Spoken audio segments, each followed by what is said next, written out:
it is my pleasure to introduce Vicki Hitzges.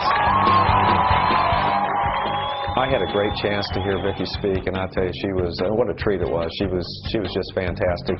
She has a great sense of humor. She just really was able to connect with the audience. The neat thing is that she gets so involved that she feels what she's doing. Now, what she does then is she speaks from her head because she's got the data, but more importantly, she speaks from her heart. You spend your life worrying about your weaknesses. You'll spend your life with your weaknesses. Sit down if you think you're good looking.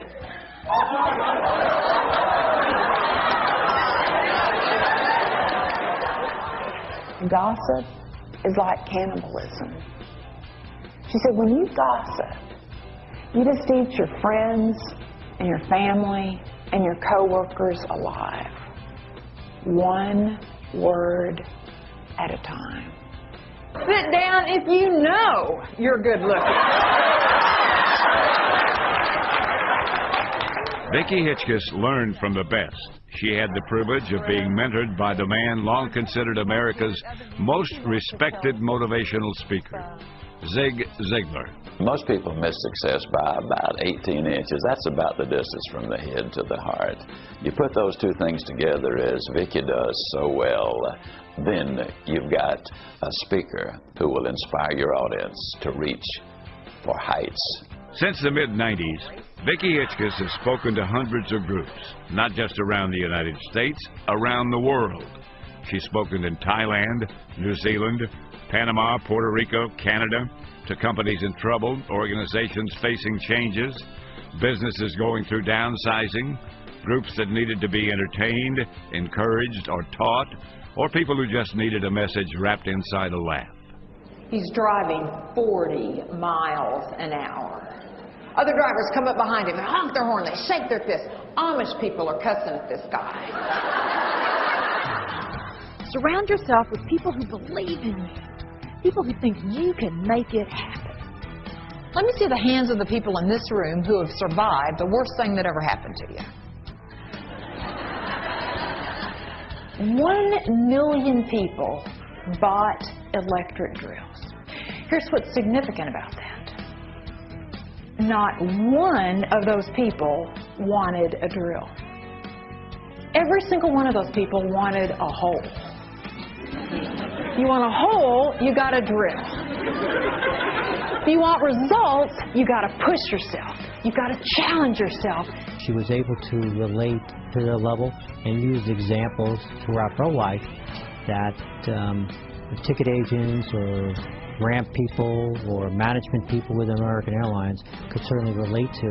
The employees walked out of there really feeling good about themselves, feeling good about the company, and Vicki just did a great job. I was so enamored with her, I wanted to hire her in the Staubach company, and she turned me down. She would have been a great addition to our company, and I mean, seriously, I thought, boy, we'd be lucky to get her.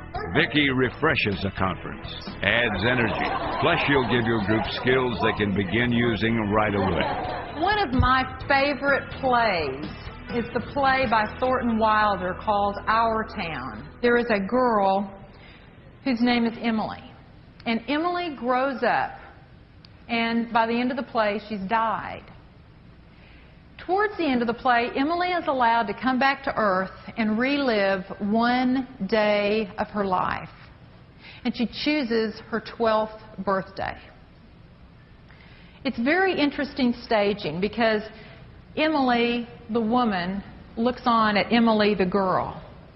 And she sees this young girl at 12 years old in her kitchen with her mother. And her mother is mixing up a birthday cake. And Emily's real excited, and she's talking to her mother, and she's real animated, and her mother's giving her this, yes, dear, oh, yeah, yes, dear, yes, dear. And Emily, the woman looking in, says, Mother,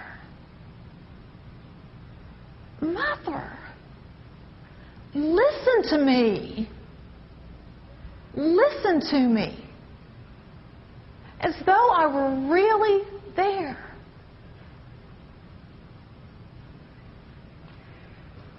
When we do listen to other people, we show them that we exist for them. They don't exist for us. Choosing a speaker is one of, if not the most important decisions you will make when you plan your meeting. Go with a pro.